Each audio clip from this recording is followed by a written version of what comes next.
UP में तीसरे चरण का मतदान हो चुका है और चौथे चरण की तैयारी है, लेकिन इसी बीच एक ऐसी खबर आई कि पूरे सिस्टम पर ही सवाल खड़े होने लगे। दरअसल यूपी के इटावा जनपद में दबंगों के हौसले इतने बुलंद हो चुके हैं कि भारत के पीएम की सुरक्षा में तैनात एनएसजी कमांडो और उसके परिवार के साथ गांव के लगभग 1 दर्जन हथियारों से लैस दबंगों ने जमकर मारपीट की और न सिर्फ मारपीट, लूटपाट भी की गई। यह है गुजरात के अहमदाबाद हब में तैनात राजीव भदौरिया। कुछ दिनों की छुट्टियों पर अपने पैतृक गांव फतेहपुर आए थे, लेकिन आते ही यहां इनके साथ ये बड़ी घटना हो गई। आप सुनिए जरा कि एनएसजी कमांडो पर गांव के दबंगों का किस तरह से कहर टूटा।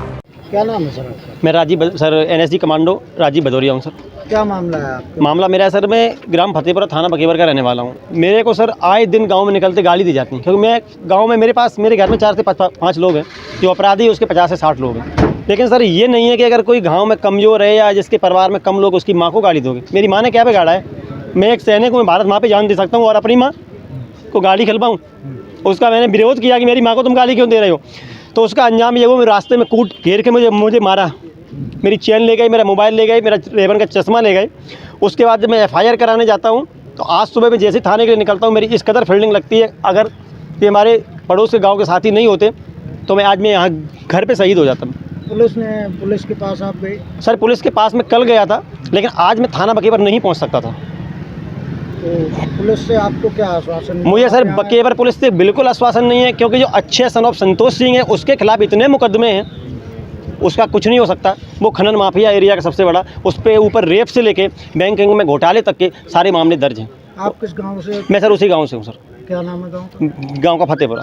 आज आपने किस अधिकारी को ज्ञापन दिया? मैं सर आज कप्तान साहब से मिलने आया हूँ और मुझे उम्मीद है कि कप्तान साहब से पहले नहीं मिलूँगा, क्योंकि मैं बकेवर थाने में अगर जाऊँगा मेरे साथ इंसाफ नहीं होगा। तो कप्तान साहब का मोबाइल नंबर है, आपने संपर्क करने की कोशिश की? अभी कप्तान साहब मीटिंग में हैं, ठीक है। उसके बाद मुझे बताया गया कप्तान साहब आपसे मिलेंगे और देखो उनका इंतजार कर रहे हैं, फिर क्या होता है। आप बता रहे थे और किसके साथ मारपीट हुई है? मेरे भाई के साथ हुई है, मेरे भतीजे के साथ हुई है और 2016 में मेरी माँ के साथ भी हुई थी, जिनकी उम्र 60 साल है। मेरी माँ अभी रेजेंसी हॉस्पिटल में 10 दिन एडमिट रही हैं, जिनको हर्पीस नाम की बीमारी हुई। आज भी वो चारपाई पे लेटी हुई है, बीपी की पेशेंट है। अगर मैं उनको ये बता दूँ मेरी लड़ाई हो गई तो शायद वो साम न पकड़े। मेरे पिताजी एक्सपायर हो चुके हैं, गाँव में मेरा अकेला घर है सर। आप कब लगे थे? मैं 2011 में भर्ती हुआ हूँ और एनएसजी में मेरा सिलेक्शन 2019 में हुआ है। 13 क्या नाम है? रजनीश त्रिपाठी, ग्राम नंदपुरा। आज इनके साथ जो घटना हुई, आप उस वक्त मौजूद थे क्या? सर इन्होंने बुलाया था, फायरिंग वायरिंग हुई है वहाँ पे। हम लोग पानी लगा रहे थे और कुछ लोग गांव में लेटे हुए थे, सुबह का टाइम था।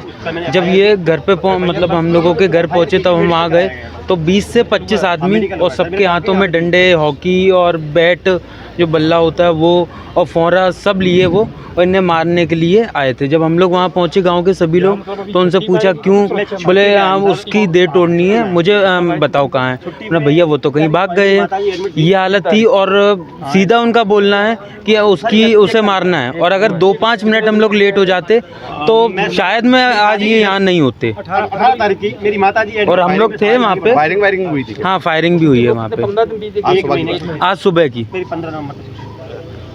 फिलहाल देखना होगा कि दबंगों की दबंगई आखिर कब खत्म होगी। जब पीएम की सुरक्षा में तैनात एनएसजी कमांडो ही सुरक्षित नहीं तो आम जनता की तो क्या ही कहें। देखना होगा कि इस मामले पर कब बड़ा एक्शन लिया जाएगा। तो आप भी इस वीडियो को शेयर कीजिए और जुड़े रहिए हेडलाइंस न्यूज नेटवर्क के साथ।